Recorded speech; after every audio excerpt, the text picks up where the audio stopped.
This is Scott Garibay, and today we're going to talk about Dungeons and Dragons, and we're going to talk about Indiana Jones series and how it proves the path for Dungeons and Dragons correct in what Hasbro should do for Dungeons and Dragons and how we should consume Dungeons and Dragons.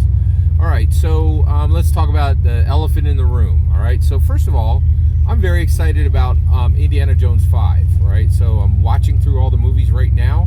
I'm actually in the fourth movie. I'm in Indiana Jones and the Kingdom of the Kingdom of the Crystal Skull, right? And so that's the elephant in the room. Is a lot of people say, "Oh, Indiana Jones 4 is not good. It's not a good, it's not a good movie, right?" And here's one, I love all Indiana Jones movies. So first of all, if you don't like Indiana Jones 4, you're not a real Indiana Jones fan. Let's put that out there, right? And the reason why is you're like, oh, I like perfection, right? You're like, oh, I like it when it was everything I wanted and everything was perfect and just the way it should be, and it's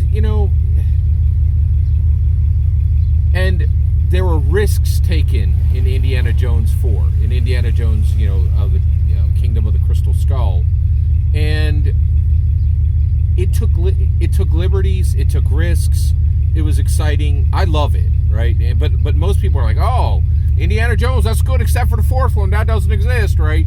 So first of all, I'm just gonna put this out. I'm just gonna tell you, if you don't like Indiana Jones 4, you don't like Indiana Jones. You're not a real fan. And I hear you're like, oh, Scott, I'm the biggest fan. I got a hat, I got the jacket. Oh, I'm the biggest fan, right? You're not, okay? And let me explain why, okay? What do you care about?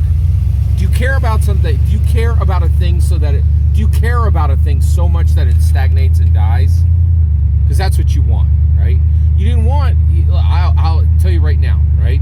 There were choices made with Indiana Jones 4 that people didn't like, right? It took some very significant risks, right? And the issue is, what I'm saying is that motion is better than perfection. This is absolutely critical to understand, right? Primer is the best. Primer is absolutely the very best time travel movie that's ever been made. You ain't heard of it, right? And you haven't seen it in 20 years, right? And I haven't seen it in 20 years. And the reason why is there's one and done, right? It doesn't have any motion, right? It has perfection, and frankly, perfection gets defeated by motion, right? When you have an intellectual property and you do things with it every day, when it's a daily driver, not a trophy that sits in your, not a trophy that sits in your driveway, right? That's the point, right? You can shine a thing and keep it perfect, but what's the point if you're not actually using it, right? Indiana Jones is intellectual property that's under use, that's under motion, right? And when you move, you're going to make mistakes, right? Now, honestly, I don't think there are mistakes in Indiana Jones 4. I love it, right? But a lot of people think it's filled with mistakes. But I'll tell you right now, Indiana Jones, this is perfect. Indiana Jones 2, I think there's a lot of mistakes in that movie. There are a lot of just outright, flat-out mistakes. I love Indiana Jones 2, right? I actually think a lot of stuff should get fixed in that film, right? But that's another discussion about, editing film, right? Or taking things out of films and put them in. Let's keep focused here, right? So the point is, motion is better than perfection. Motion is way better than perfection. Perfect example, Dungeons and Dragons, right? Wild Beyond the Witchlight, amazing book, right? Dragonlance Shadow of the Dragon Queen, I legitimately think that is the best adventure ever written for Dungeons and Dragons 5th edition, and it may be the best adventure ever written for any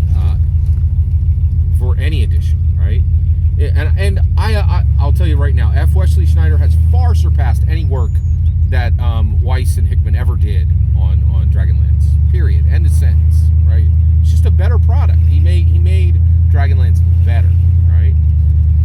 But Journeys from the Radiant Citadel, that is not a good Dungeons and Dragons book. It's terrible. It did not bring forward a single new class, a single new magic item, a single new anything that any player can use. It's just really bad, right?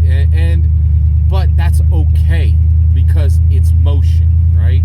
What we don't want is stagnation. fan of Indiana Jones. That means I love every Indiana Jones movie, right? And I'll tell you right now, I understand there's going to be things that I probably won't like in Indiana Jones 5, some choices that they make, right? But the reality is, when you're a fan, you're a fan, and you're a fan of the series, right? If you're some cherry picker, right, you're like a child who's like picky with food, right? You're not really a fan of food. You like buttered noodles, right? Like, and that's my point. If you like Indiana Jones 1, 2, and 3, and you don't like 4, you like buttered noodles, right? And the reality is, you like what you like. You don't actually understand art. You don't understand motion, and you don't understand momentum, right? You don't get momentum without motion, right? And this is why the OSR, why I stand against the OSR. They desperately want stagnation, and they're pulling people to a stagnant pond, right? And they're asking people to drink the poisoned water. And I'll tell you right now, I think it's a bad idea. I don't think you should drink the poisoned water. It's a very bad idea. Motion is better than perfection, okay? Stay on, what Dungeons & Dragons edition should you run? The Now edition, the one that honors Gary the most, which is always Dungeons & Dragons Now. Right now, that's Dungeons & Dragons 5th edition. From what Hasbro just said, it's going to be that same edition at least through 2024, which that would make me extremely happy. I'd be very, very happy for that to happen. So motion beats perfection. Stay on D&D now, and love Dungeons & Dragons in the way it should be loved, which means that you understand with motion comes mistakes, right? And you would rather see a product with momentum than something perfect that is stagnating and dying literally with you, which is exactly what the OSR is about. It's about a bunch of old men saying, "Hey, let's let D&D die when I die." I don't want that. I want it to remain alive, and things may remain alive by moving.